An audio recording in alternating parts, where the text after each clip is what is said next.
Shalom Bapak Ibu Saudara yang dikasihi Tuhan. Hari ini 6 Juli 2022, tema pembacaan firman Tuhan berjudul Tidak Bisa Mendadak. Bapak Ibu, tidak ada sesuatu yang dadakan dalam berurusan dengan Tuhan. Tuhan sangat ketat dalam menegakkan hukum dan tatanannya, yaitu lewat proses. Dalam penciptaan alam semesta, tampak Tuhan menunjukkan tatanannya, hukum dari apa yang Allah tetapkan.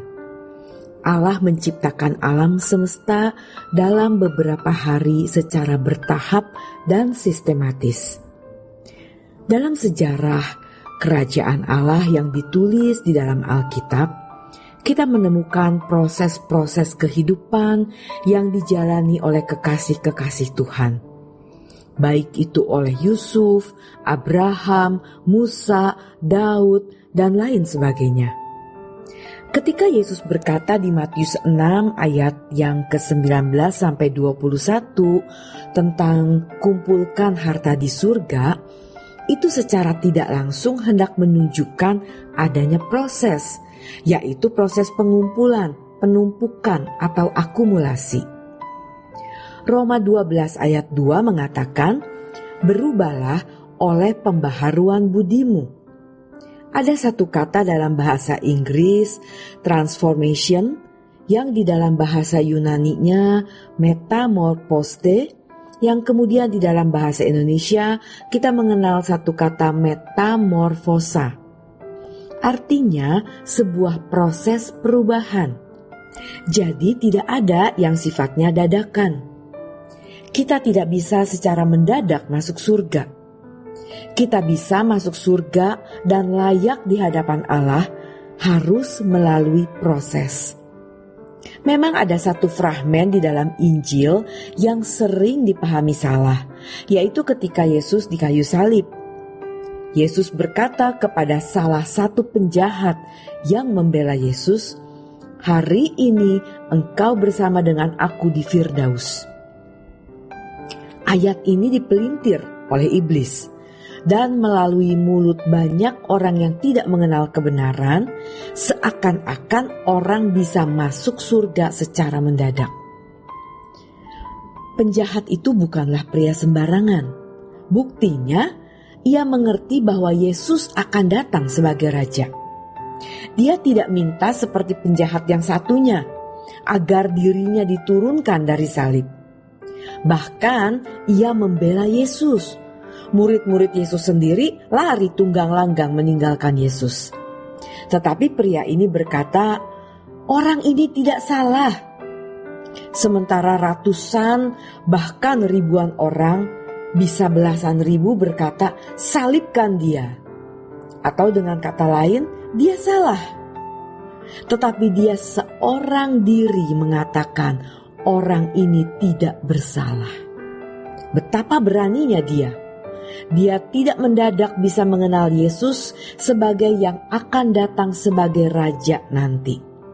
Dia berkata, ingat aku kalau engkau datang sebagai raja. Oleh sebab itu, kita harus mengevaluasi diri setiap hari. Atau kita bisa mengukur, kita ini layak atau tidak masuk kerajaan surga.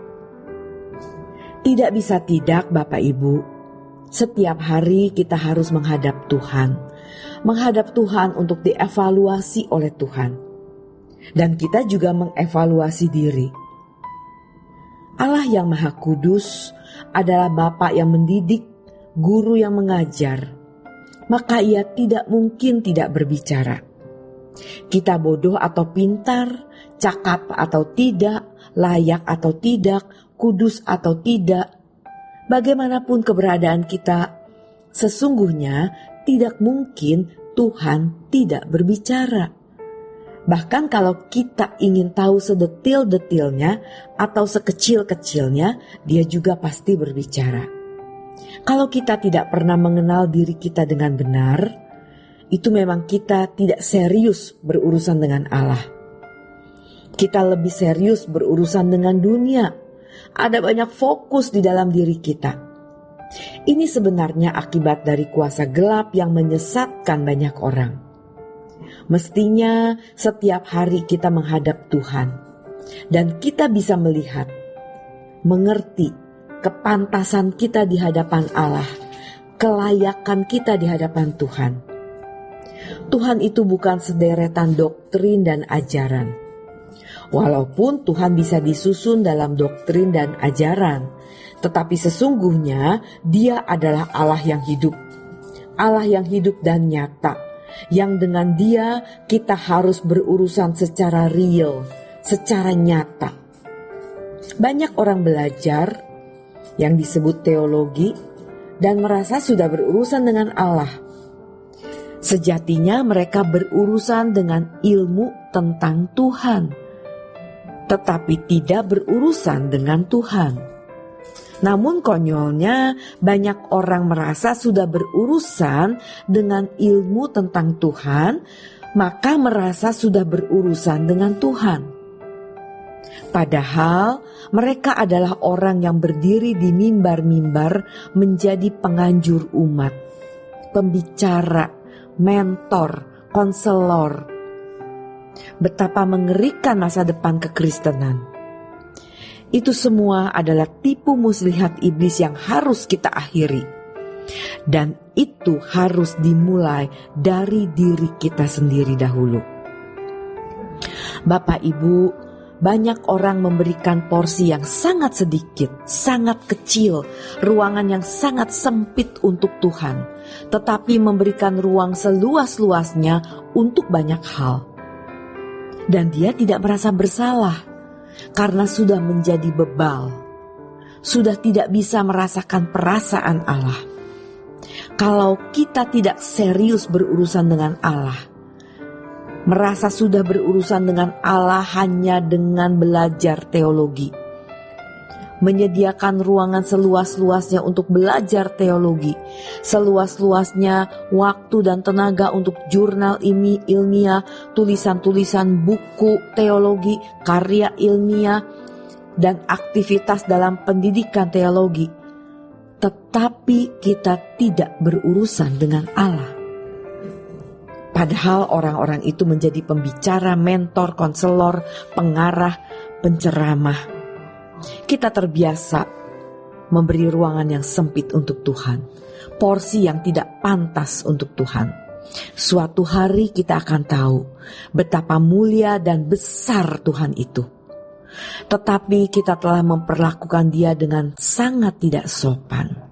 Kita melecehkan dan meremehkan Dia. Bapak Ibu, selagi kita punya kesempatan untuk mendengar suara ini, dan kita mau bertobat, bertobatlah sebelum waktu hidup kita usai dan kita tidak lagi punya kesempatan untuk memperbaikinya. Tidak ada cara lain kecuali setiap hari kita menghadap Tuhan dan bertobat. Bapak Ibu, kita tidak bisa secara mendadak masuk surga. Demikian firman Tuhan untuk hari ini. Tuhan Yesus memberkati.